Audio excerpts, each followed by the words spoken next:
Belanjawan 2026, banyak benda dah diumumkan. Tapi, ini antara fokus utama yang perlu kita tahu. Kerajaan Malaysia kini memperuntukkan sekitar 419.2 bilion ringgit Malaysia bagi belanjawan 2026. Ini meliputi 338.2 bilion ringgit Malaysia untuk perbelanjaan mengurus, manakala baki 81 bilion ringgit Malaysia pula diperuntukkan untuk perbelanjaan pembangunan.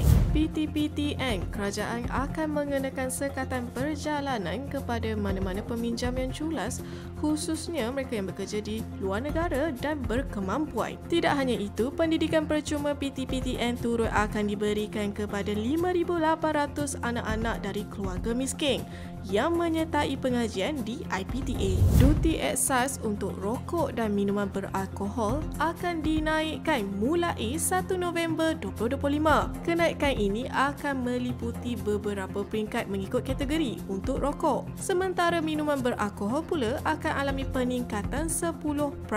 Insentif buat belia. Perkeso dimaklumkan akan memberi insentif bernilai sehingga RM1,000 Malaysia untuk pencari kerja atau graduan baharu yang menerima tawaran kerja yang memerlukan mereka untuk berpindah lokasi. Kerajaan kini memperuntukkan sekitar 1.26 bilion ringgit Malaysia untuk mempersiapkan Malaysia ke arah status negara tua menjelang 2043. Dana ini akan meliputi wang saku, bantuan sosioekonomi dan pusat aktiviti.